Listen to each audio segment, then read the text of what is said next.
Say something funny for the last one. Something funny. It's so hard, isn't it, when you're put on the spot like that? Why did you do that to me?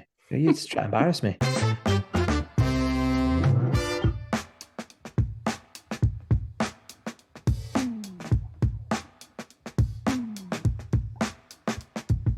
Right. Welcome back to Not Another Whiskey Podcast. And as per Christmas 2021, we have a very, very, very special episode lined up for you all. We have the man, the myth, the legend, Mr. Charlie Maclean on with us very shortly. We're going to be nipping off to his gaff to talk all things whiskey in 2022, some top threes, and a few recommendations for your festive tipples. Yes, Mitch, we do. But first, let's have a quick recap of 2022, because we have had tons of master distillers, blenders, distillery managers, had a master of wood, a few marketing gurus, independent bottlers, brand home managers, brand ambassadors, and even managed to squeeze in a couple of pensioners. So special mentions to Ian Miller, Stuart McPherson, and Ken Greer. We are a very, very, very inclusive podcast, Mitch. Mate, I'm sure they're not going to be back on the show after you call them pensioners, though. Fucking hell. I mean, it's pretty incredible. We managed to get 46 episodes out this year. Like, round of applause to us for that. I think for two kind of reprobates who drink a lot of whiskey, that's quite a good effort. You know what I mean? The other cool thing I'm really proud of, Daz, is our live events that we managed to do. That was pretty cool. Yeah. We had Mr. Mark Thompson, he joined us in May at the Scotch Malt Whisky Association to talk all things Scotch Malt Whisky. No, it wasn't Scotch Malt Whisky Society. To talk all things Glenfiddich. By the way, he's an icon of whiskey now. I've heard he's an icon of whiskey. Yeah. I had it in my head that he'd won it 6 times, but apparently it was only 3. So only 3. Mark, you've got a lot of work to do, mate. Do better, Mark. Do better. What's wrong with you? Well, talking about that as well, mate. Big shout out to our friend Colin Hart at Glenturret for getting an award for Distillery Host Manager of the Year. And, I was there a couple of weeks ago and presenting the award to Mark Watson for Distillery Manager of the Year was a great honor for me. So our friend Mark Watson at the Holyrood Distillery, who I know listens to the podcast as well. Well done, Mark. And hiya. Aye, well done, mate. And yeah, the Loch Lomond guys as well. We had Gary Mills on not so long ago. They did pretty well with Glen Scotia. And we were obviously down at the Campbelltown Festival earlier this year with Nick Bradley over there. And yeah, again with Charlie, actually, incidentally. And that was, I mean, we love Glen Scotia, big fans, and it's good to see them picking up some awards. So, dude, I think the other great thing that we did talking about the live sessions was the one that we did with Dave Broom. Yes. Yeah, that was a great tasting, actually, with some really, really delicious whiskies. And our pals at the Wildcat in Edinburgh. And of course, Broomy joined us and co-hosted the episode to really look at that book that he's just released, A Sense of Place, which is a great insight into the sort of cultural aspects of distilleries and the impact they can have on the area and how they're shaped by that. So yeah, really, really lovely lineup of whiskies. We did a nice Highland Park, a nice Ardnamurchan. We did a Johnny Walker Gold Label from back in the day, which was delicious, actually. That was a real crowd pleaser on the night. Yeah. It feels like we've had a good year. And it's been a lot of fun as well, I mean, having a chat to you every week was kind of one of the highlights of my year. I wasn't sure where you were going with that. I tell you what, I'm looking forward to a bit of time off over Christmas. So, guys, this is going to be our last podcast for the year. We're going to return with our first episode in 2023, probably around about January 22nd, but don't hold us to that. We may have a few extra whiskies over January and maybe a little bit later. So in that episode, Daz, we're going to share our plans for world domination in the year, right? That's it, mate. Yeah, and I just wanted to say a massive thanks as well to all those that came to the events, that listened to the episode, heckled from afar, Brendan, and shared their thoughts and insight with us as well, because it has been very, very valuable. Genuinely loved every moment, and it's so nice to meet our listeners at various events. I'd been to a lot of the whiskey shows this year, and a big shout out to Vicky Whiskey, who I just saw last week at the National Whiskey Festival. She listens to them all when she's running, and she does a lot of long distance running, so she's heard us a lot. Wow. And I was quite surprised at how much she'd actually taken in. So special shout out to Vicky and everyone else that's listened. Thank you all. Absolutely, thank you to everyone who's been listening. But before we get into Charlie, and before we sort of wrap up for the year proper, I wanted to just have a little look back at some of the whiskies that we've tasted, because that's what this is all about at the end of the day. And let's pick a couple of our favorites, a couple of standouts, Mitch. Should we do a drum roll? For a drummer, that was a terrible drum roll. The vocal drum. Do you want to start, or do you want me to start? Yeah, I mean, I'll kick it off, mate. One of the ones that was surprising for me was a wee Tamdhu 8-year-old that the guys at Bramble Whiskey Company. I loved that for a couple of reasons. It was 52% ABV. It was incredibly smooth. It was all Oloroso sherry that was aged in. It wasn't overcooked, obviously being 8 years old, just had that nice vibrancy about it, but still had a lot of mouthfeel. And the label, I just thought the label was just the coolest thing ever. Just very kind of new school, like almost this graffiti style, yellow background with, I think it was, I've packed up the bottle now because I'm in the middle of packing up to. So it's a gorilla. Yeah, there's a big gorilla on the back of it. Just not what you expect for a whiskey label, you know? So that goes into one of the ones for me. So shout out to Mike and Jason at Bramble for that one. Good work, boys. Yeah, definitely. That was I'm going to get a chance to try that a little bit later on, actually, but it caught my eye for sure. I'm going to go. I was at this event with Loch Lomond not so long ago, probably about a month or 6 weeks ago. I'm down in London, and we tried a 9-year-old Loch Lomond, which had been distilled in the straight neck stills, and it had been made using Chardonnay yeast. It was a lovely 9-year-old from Loch Lomond, and I loved it because I like fresh whiskies, usually bourbon barrels, sort of matured.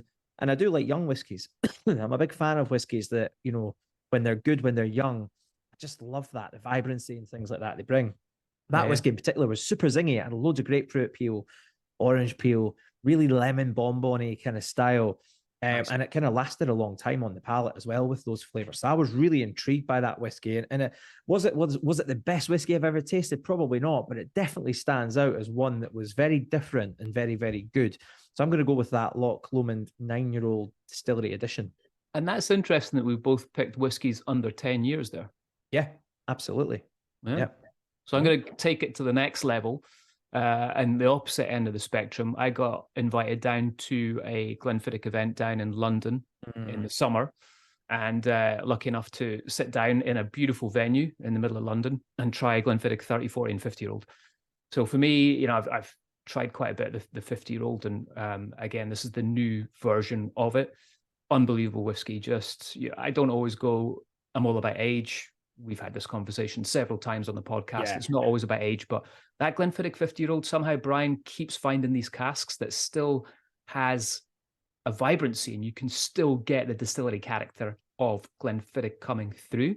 So it's a great example of how well Glenfiddich ages over time. For half a century, you can tell it's an old whiskey, but it's not that oaky, tannic. We've had older whiskeys before, and they just they're chewy in your mouth, and I like to call that, it's like 50 years young as opposed to 50 years old. So that I like that, because you do. I mean, we had that conversation with Mark when we did the live, and we had the orchard, Glenfiddich orchard experiment, and I always feel that younger Glenfiddich's better because of that vibrancy and freshness that it has, the crunchy green apple, as I call it. It always has that.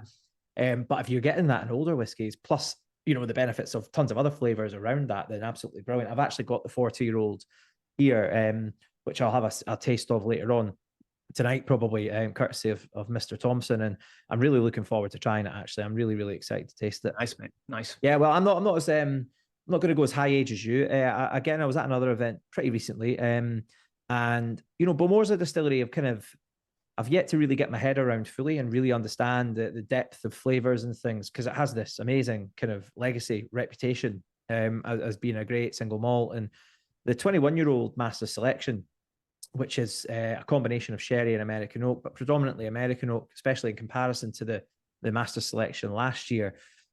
Delicious, really loved it. Got to see that little bit of a tropical fruit character that comes through in Bowmore, which, when balanced off with a bit of smoke and a bit of those oak flavors, absolutely brilliant. Really enjoyed it, actually, and it was one that I just sort of sat and just kind of left in the glass for a bit. And every time I went back to it, I did get something different, which I got a lot of time for. So That was Nice. delicious whiskey, really good. Kind of Was stood that? out for me as well. Did you drink that after you drove their Aston Martin as well? Did that help the Yeah, totally, exactly. A nice bit of balance to life. Yeah, totally. All right, so for those that haven't had the pleasure of Charlie's company, Charlie is the biggest personality in the whiskey world, in my opinion, and many I'm not others. sure what he means. What does he mean by that, Charlie? Physically or personality? So what, I walked in here, I said you lost weight. He's looking fit as always. Yeah, He's a multi-award-winning author of 18 books now on whiskey. He's been awarded an MBE by the Queen for his services to the whiskey industry, and is the nicest guy you can meet within the whiskey world. Over the years, he's been more than generous with his time to both Daz and I, and is someone we both consider a mentor and a good friend. Oh, Mitch, that's so kind of you. Yeah. My pleasure, man. My pleasure. I feel embarrassed by all these lavish compliments. Because I'm really quite a modest chap, as you know. I know, you are. You are indeed. You are indeed. Well, Charlie, listen, welcome back to the podcast. Third time on it, so you're our most prestigious and guest that we've had on the most amount of time. So I'm loving the fact that we're sitting in your flat again, and it was almost this time last year when we recorded this last episode. So I'm thinking we make this more of a tradition now, every year just before Christmas. Why don't we? Yeah. Sounds like a plan. Actually, I think this year we probably did it the right way round. We haven't had 14 cocktails each before we started recording. I think we're all like slurring by the time we got to start. I think we're learning, aren't we? We're always gaining experience. But we will probably have had 14 cocktails by the time we by the finish. time, we become completely inarticulate. I'll have to do another 3-hour edit on it all again. Totally. Daz out. At least we recorded it this time. Yeah. Right, Charlie, so let's talk about your 2022. How's it been? It's been good. Actually, the whole of the sort of lockdown period has been good to me. Writing is a solitary pursuit, and and I've been doing a lot of nosings and tastings, either online or with people sending me samples, Zooms and things like that, and that's kept me going. On the writing side, I'm not working on any particular big. I've got one in mind. But I haven't yet addressed it, and it's about blended Scotch. But I haven't yet got stuck into it. So it's been good. I mean, steady rather than hugely successful. And of course, travel has been much limited, which I'm quite happy about. I mean, in 2019, I was 23 times abroad in 17 countries, and I mean I hardly got between the 1st of September and the end of October, the end of November, in 90 days, I was 10 nights in moon bed. Yeah. You know that, Daz, being a brand ambassador. Yeah. And I mean, I'm not a brand ambassador, but it just happened that there's a lot of category ambassador. Yeah. So it's been good. It's been good, and I'm quite glad not to be traveling quite so much.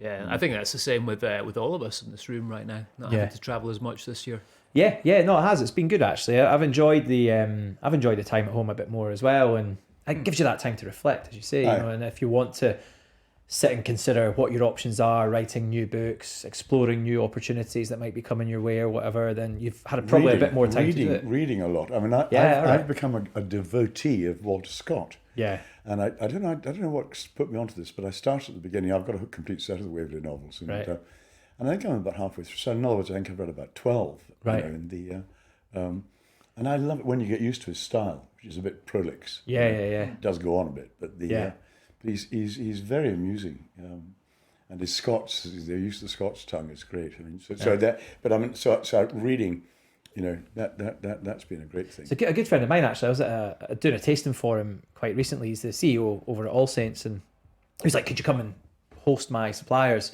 and just do like a whiskey tasting and just drop in some bits and pieces?" And we were sort of chatting away. He's a real Burns enthusiast, but during lockdown he read every Hemingway book. Wow. Oh right. Yeah. He totally just.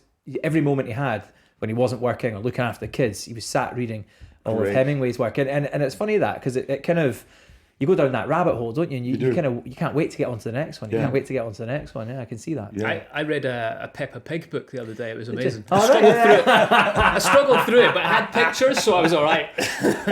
Phonetically. Yeah. Oh, funny. Charlie, let's talk. Let's go back to 2022. So, a couple of highlights for you within the whiskey world. What do you think? Anything that stuck out in particular, whether it be whiskey wise or? Oh, Mitch, you need to give me time to think about that. I mean, there's probably two things I think that this year I'd love to chat to you about, Charlie, as well, would be, I guess, changing in laws. So we saw a lot of cask innovation, Calvados casks, mezcal casks, and all that kind of stuff, and how that's kind of transpired, I suppose, through the year. And then another one is always every year is new distilleries. I mean, it's just try to keep up. When did Glenturret come on stream?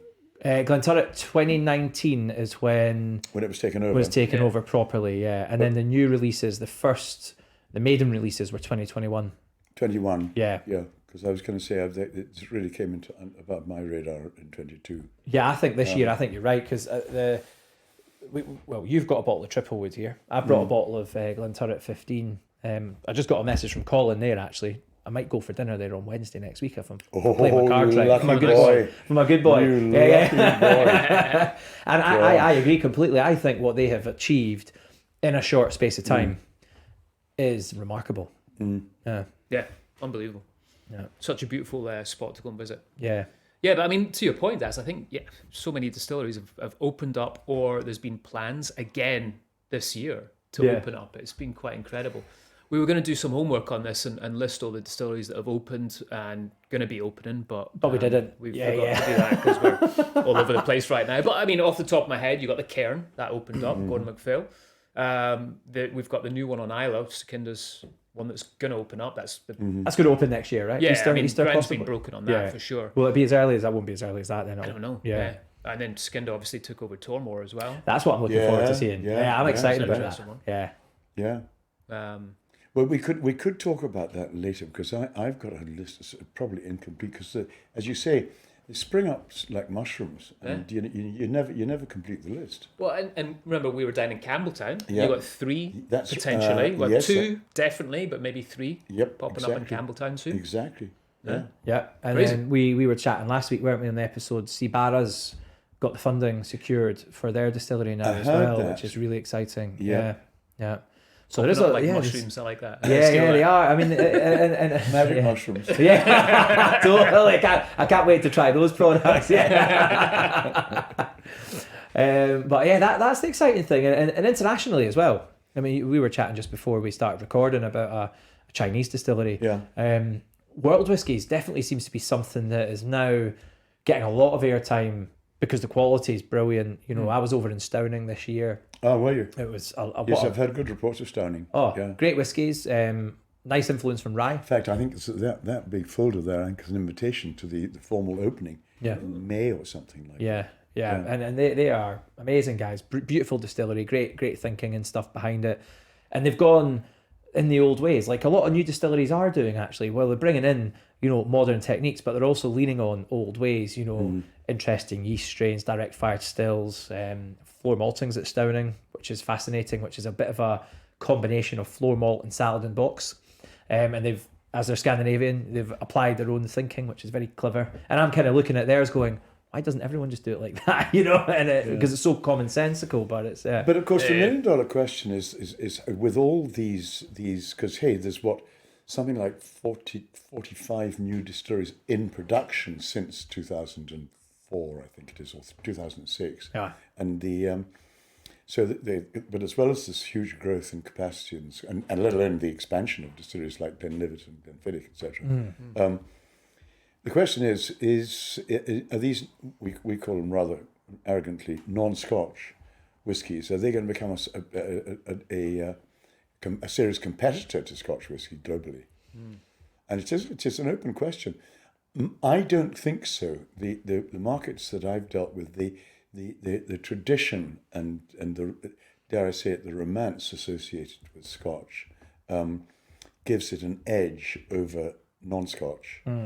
And the other interesting thing that connected to that is that as you were saying about Stowning, and the same is true of many of the new distilleries in Scotland, that they're exploring flavour is central. Yeah. They're not making spirit for filling purposes, for blending. They've got to stand on flavour. And so they're exploring yeasts, they're exploring barley varieties, they're exploring longer fermentations, they're exploring wood types, all sorts of things to give USPs to their product. Yeah, and that's great, isn't it? Because it's that drug of giving decent volumes of stock to blenders, which is a great income source and a great way to make your distillery efficient, they don't have that. No, they don't. They don't have that need and that reliance on it, and that does change. And we've seen that in a lot of the new distilleries. So they can do smaller runs of more interesting things. This word consistency doesn't really apply to them because it doesn't make them interesting. Exactly, because the blenders want consistency above all. They want consistency, and so their hands are tied. So they if the customer, as it used to be in the old days, the customer is the blender. Yeah, and the gearing, the distilling program for the year was geared to their filling orders. Yeah. But now they haven't got that. A lot of them, very few of them, I think, probably are have filling arrangements. Inch-Journey is one, obviously. I think Ardnamurchan has a small one, but the big blenders, they don't really need. They may do if blended Scotch, if India takes off, for example, it's a blended Scotch whisky market, or China. So I remember I was on a tasting with Bill, and I kind of had that question for him, and then I realised he doesn't actually blend any blended whiskey. That's right. He's only making single malts these days, so I asked the wrong person. But pretty much. Yeah, he said I don't really do that. And I understood. I'll ask Richard. But my point to him was, though, at what point do these new distilleries, look at that and do a Diageo, a White Mackay in Edrington, look at some of these smaller distillers as a source of good, reliable malt for their blends, because they are fruity, fragrant, floral, whatever it might be that they need for their blends. And it's quite funny because it'll almost be like them growing up a little bit, some of these distilleries, and becoming quite mature by having that ability to create consistency, but then also create interesting products on the back of that, which can cover all sorts of flavour profiles if you wish. Yeah. But I'm not sure where they are. And you think of Distill Ventures, the Diageo's investment program to help companies that they believe are well founded and producing. It may be that they have in mind that they might be useful for blending. I don't know. I'm thinking of obviously there's the Australian one, Starward. Yeah, that's not Scotch. But I think the interesting thing is, you go back. I mean, I'm going to go back to when we first met 13 years ago. Who would have thought right now that we'd be in the situation where we've got all these old distilleries that had been mothballed reopening again. We've now got traditional distilleries that are almost getting, to your point earlier on, these world whiskies are kind of pushing them to be a little bit different and look at how they can change their flavour profile. I mean, going back to when we first met, the chat was always within Scotch whisky, yeast doesn't matter. That's right. And now that whole script is starting to change. Yeah. Which is quite interesting. I know, it's very interesting indeed. Well, in our time, and really the importance of wood has been recognised. Nettleton here, which was his magnum opus, was the first edition, which I think in 1896, and then the expanded edition 1913, and it's over 1,000 pages. And he devoted a page and a half to wood maturation. It was completely discounted. Wow. Just a vessel to hold. Yeah. I mean, they would look at the colour when they disgorged the cask. They would look at the colour, they would smell it, and they'd either tick the cask, refill it, or break it up and make it into garden furniture and chips for smoking salmon. And I mean, it's really only since malt whiskey has taken off we're really talking about the 90s, 80s, 90s. I mean, obviously there was some coming on after Glenfiddich in the early 60s, and then some independent bottlers, or non-DCL, and they were looking for flavour and differentiating, regional differentiations, etc. But it's really only within, I would say, within the last 30 years that the understanding of what's happening during maturation has been studied, and the what they call the mechanisms of maturation. But you wrote a book which I found, I don't think we did talk about this last year. You might have one knocking about.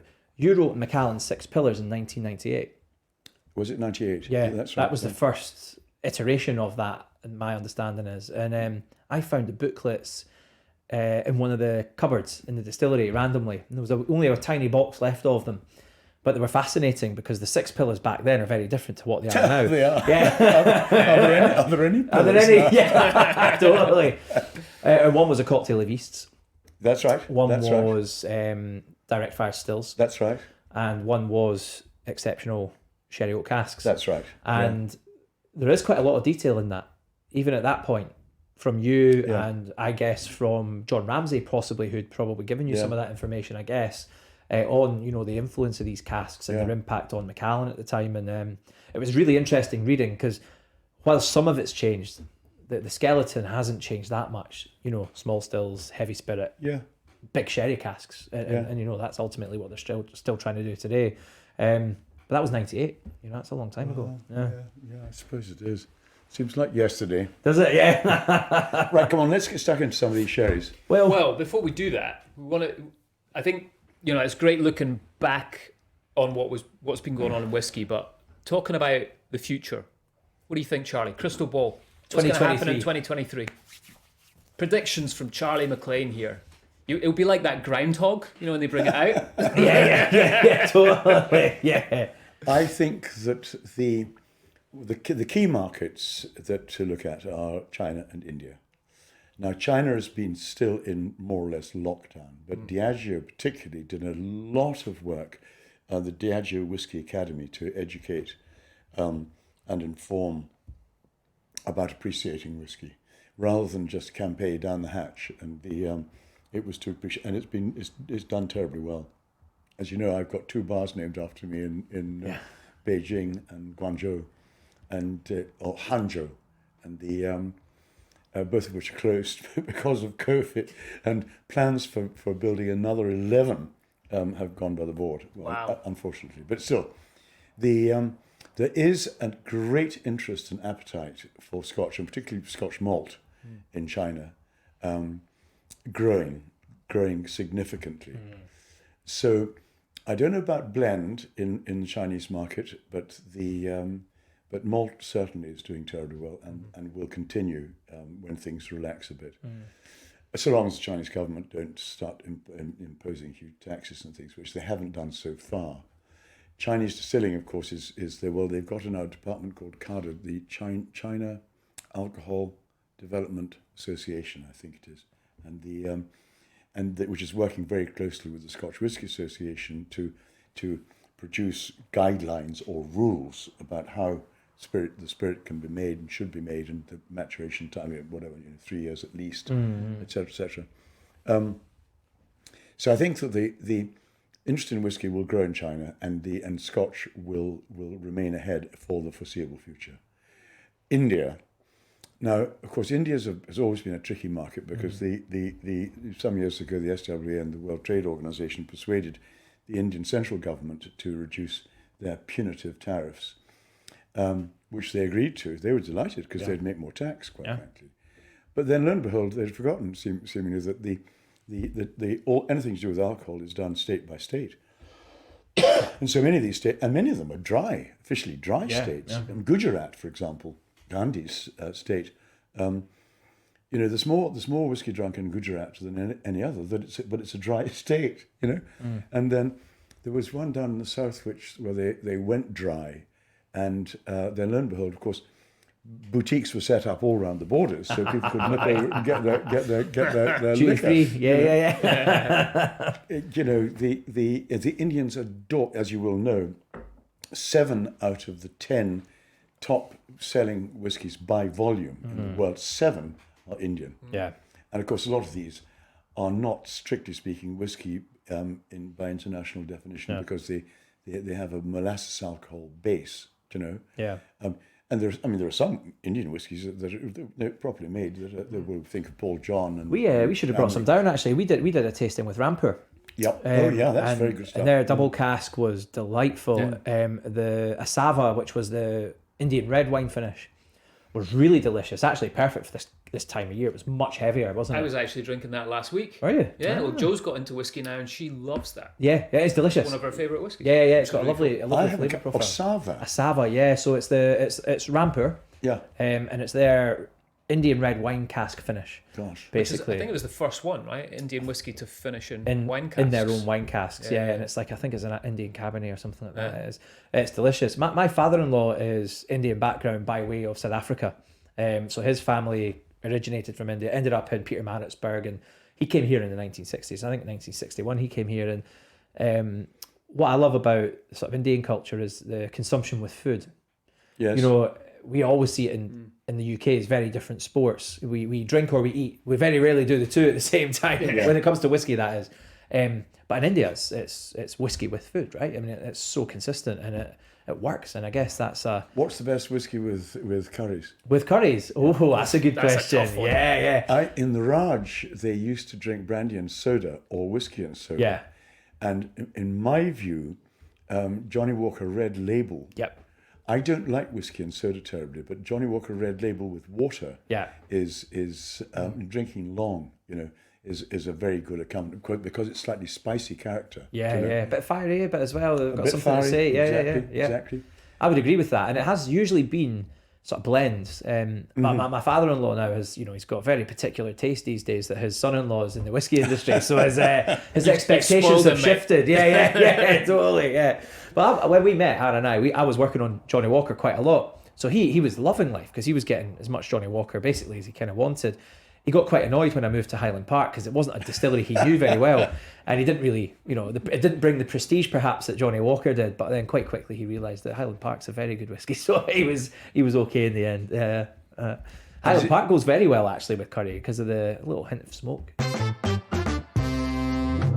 All right, so last year, Charlie, you told us that Santa drinks sherry.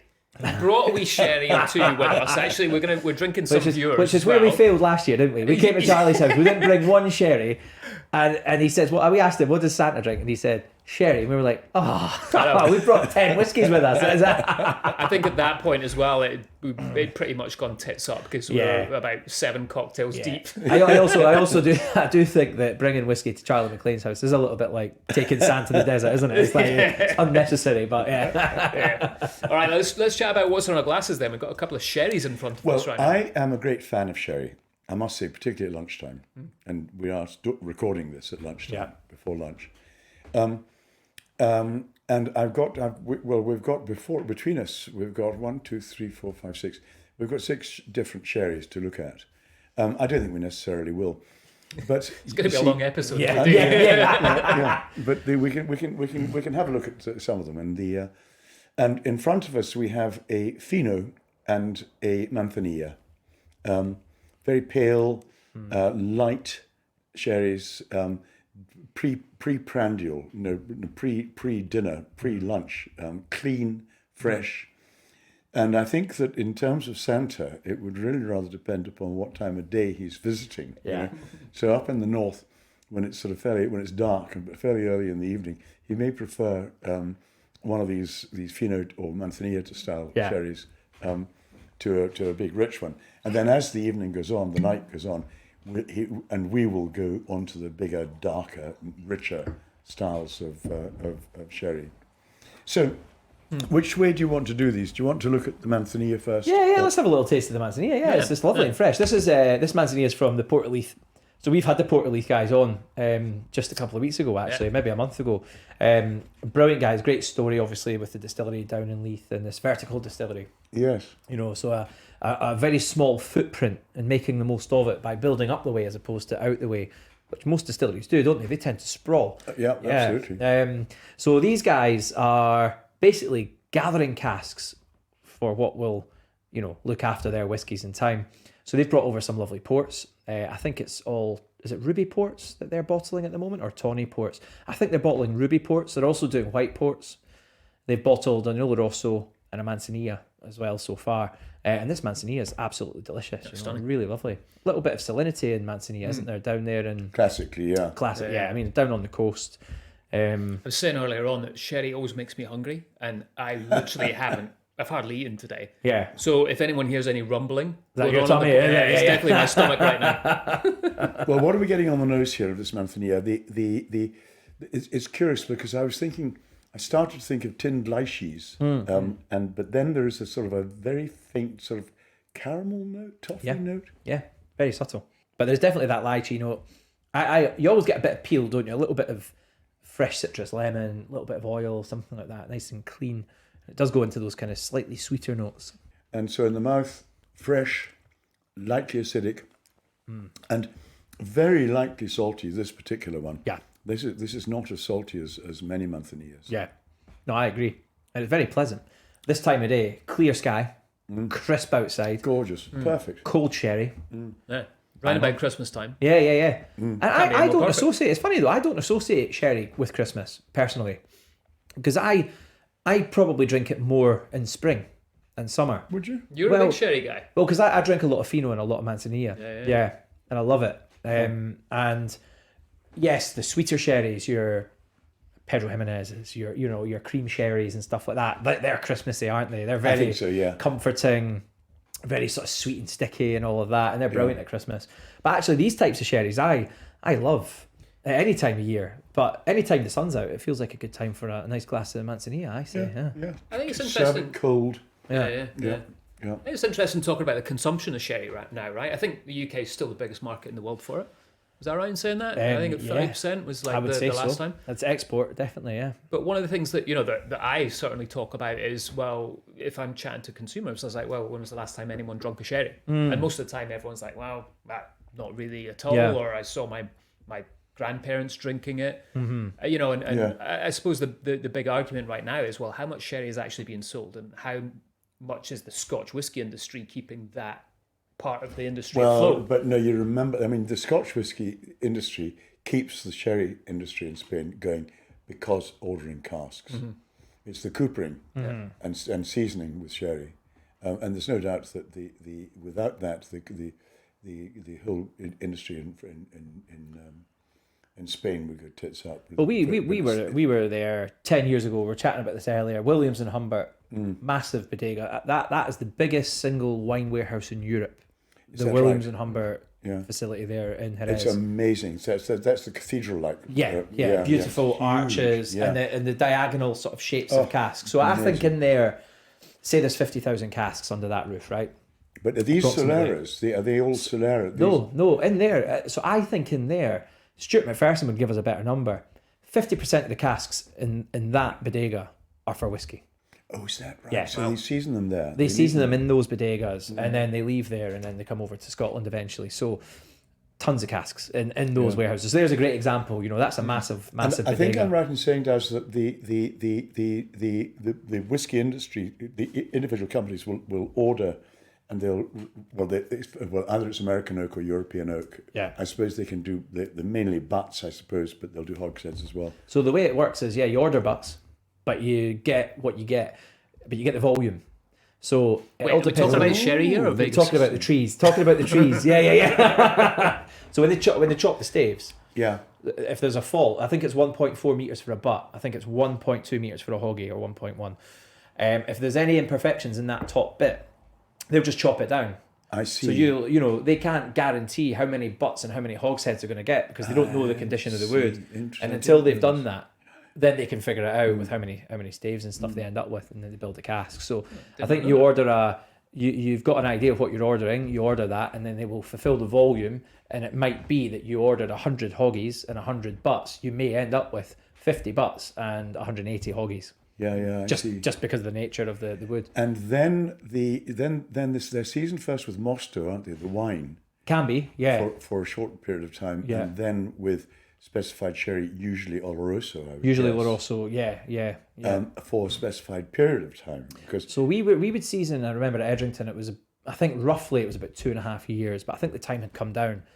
I think they've brought it back up. Maclean, it was shorter than that. Yeah. Year and a half, something like that. I think you're right, yeah. But it had to go back up because then it's not a sherry, right? It had to go up over 2 years. When they changed the laws, I think to be in the Oloroso does not have to be in a cask for 2 years. I don't know that, actually. That's interesting. Yeah. Anyone that knows, write in. Let us know. Yeah. I can't remember the exact... Stuart is the guy. I mean, he would know.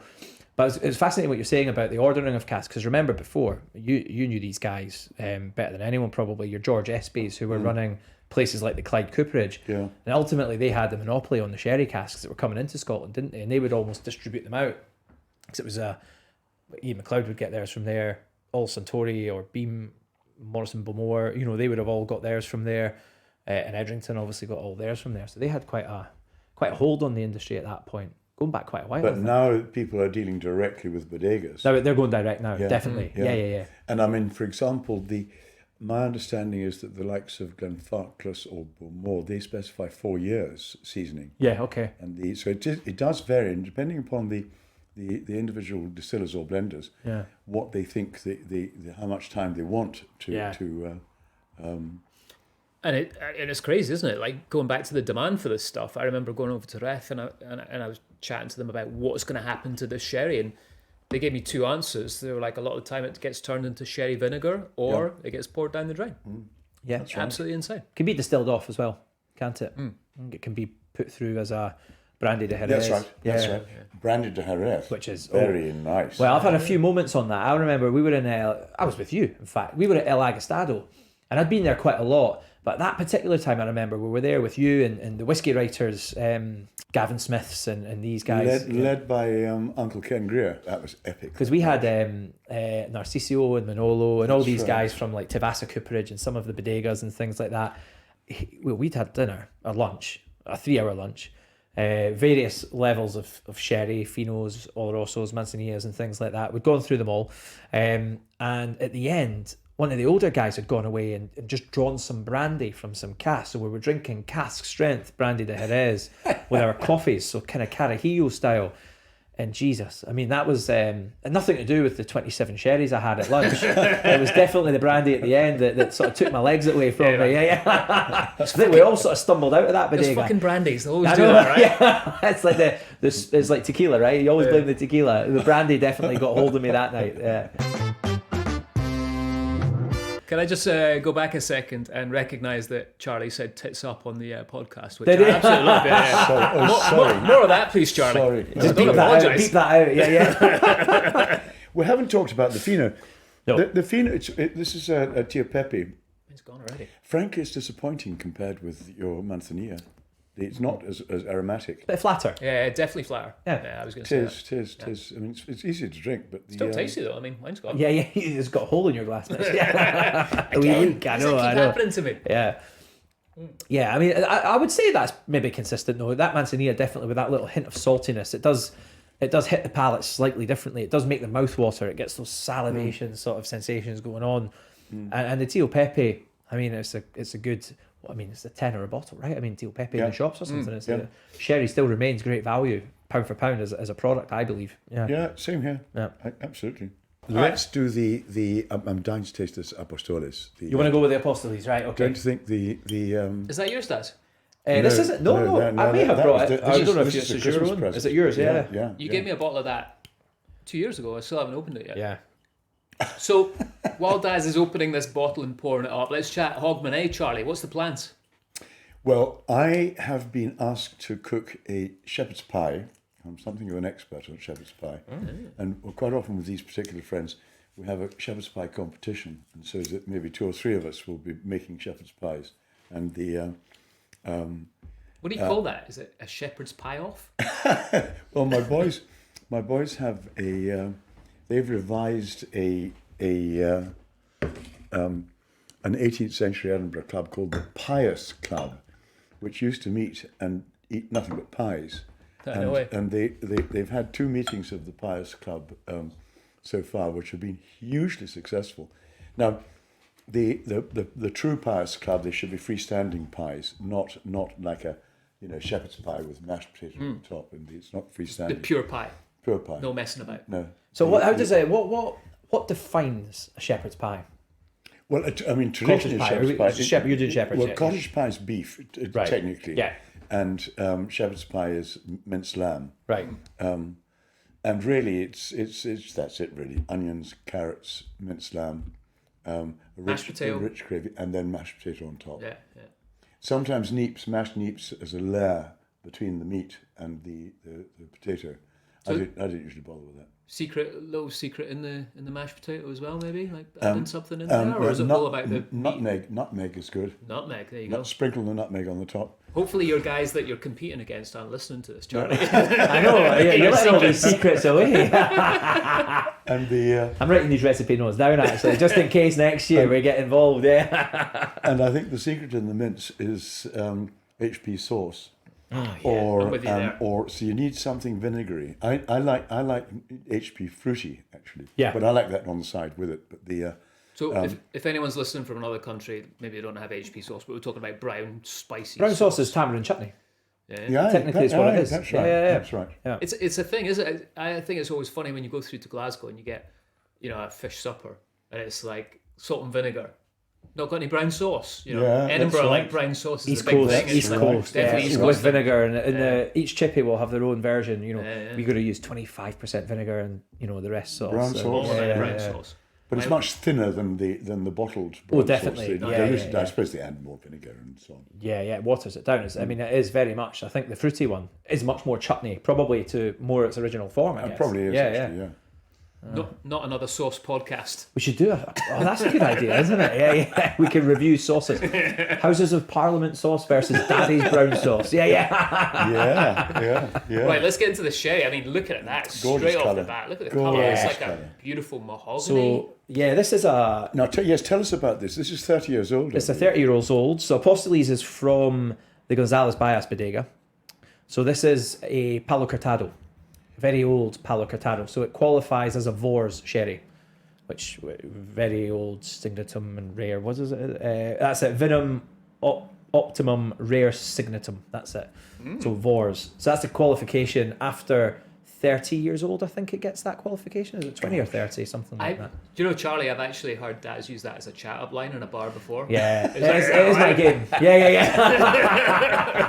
Can you remember the Latin? Yeah, my Latin, exactly. Look at my Vintum Optimum. Yeah, totally. But what they do very well, actually, González Bias, they bring in Pedro Jimenez brilliantly. They have their own estate, the Esteve estate, where they grow their own Pedro Jimenez grapes. They make their own wines, and quite often what they'll do is they'll blend them to create this sort of richer and sweeter sort of style. So that's what this is. Apostolate, Palo Cortado is a funny one, isn't it? Because it begins its life as a Fino. That's right. And it dies naturally as an Oloroso, but it's all by selection. So the winemaker proactively chooses which wines will be allowed to continue on and which ones don't, is my understanding of it. Because am I right in thinking that the Oloroso it's quite dry? Well, it's oxidative aging. Is that the word? That's the word, yeah. But Palo Cortado then becomes sweeter again. Yeah, because a Fino is biologically aged under the yeast floor. Yes. Which eats all the sugar Yes. and dries out the wine. Now, when that yeast dies, the wine then starts to transform because it changes with oxygen. But it can only do that at certain strengths. It needs to be under a certain strength, doesn't it, to allow it to oxidative the process to sort of take place. So what you'll end up with actually with an Oloroso is a fruitier wine, and it'll be redder. It'll go rusty in colour, start to change, and that's why these get nice and dark.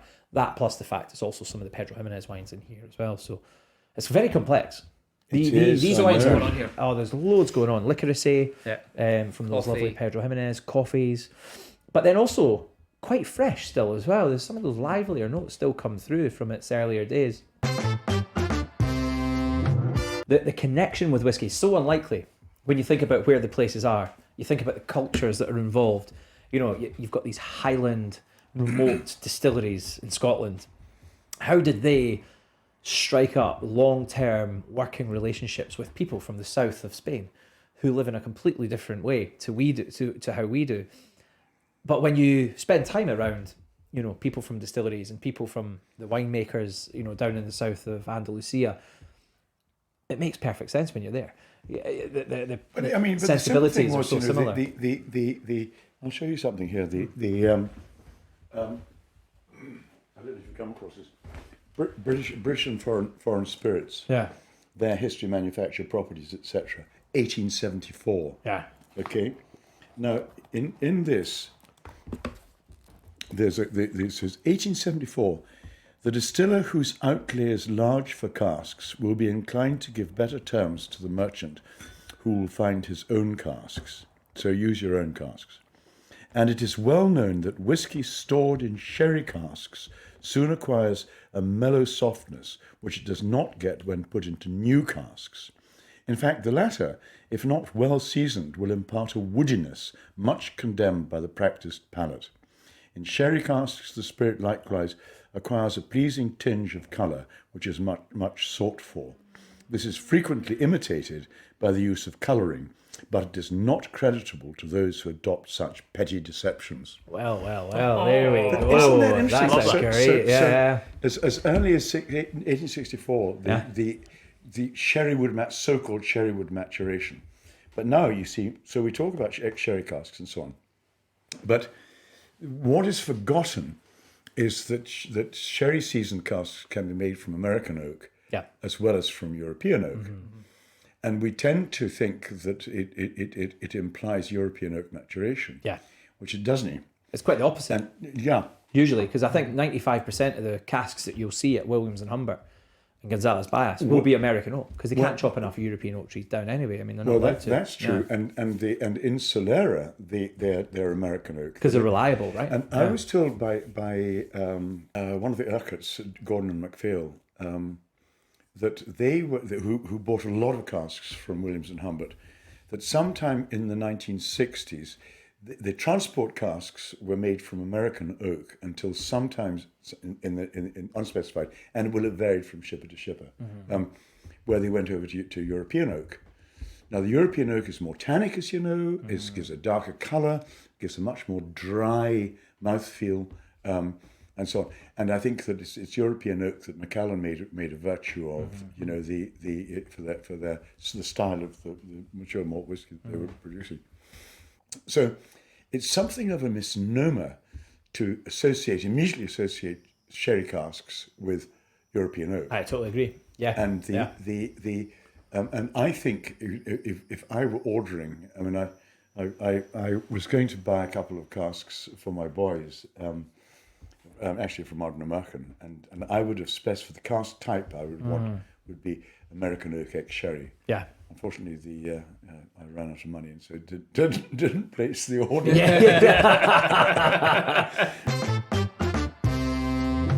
Well, that's us, our final episode of the year. Yes. Yes. And we shall return in late January. But before then, we must say a massive thank you to everyone who's listened, everyone who's joined us over the year, and, you know, everyone that's contributed with samples. There's been a bit of heckling going on. People like Brendan McCarran giving us a bit of grief throughout the year, which we'd expect nothing less, and we enjoy it secretly. That's a good year, Mitch. And Mr. Maclean, it's, as always, ending the year on a high, sir, with yourself. Oh, it's a joy. It's a joy spending time with your boys. It really is. Yeah. Always a pleasure, never a chore. Yeah. So we poured out our final dram. Final dram. We thought we'd end this in style. So we have we've done I suppose we've been big fans of the guys at Loch Lomond and Glen Scotia this year. So they kindly gave Daz a wee 54-year-old Loch Lomond. So that's what we've poured out here. Charlie, you want to take us through what you're getting on this bad boy? It's far too small. It's far too small. Apologies. There's a guy called Derek Ramsey who is fully to blame for these tiny, minuscule 50ml samples. Derek, you're dead to us. Well, I can understand, because the full, it'll do it. How many bottles are there, Joanna? 55. There we are. 55 bottles in the world, and so and no doubt very highly priced. So it's understandable. But I tell you what, it's a beautiful whiskey. It really is. Did you say 42.1% 42.1% ABV? So it's just over the. Just hovering above. It's still quite lively. It's still quite fresh on the nose, but mellow, and the. And I'm getting sort of toffee, really sort of top vanilla toffee notes.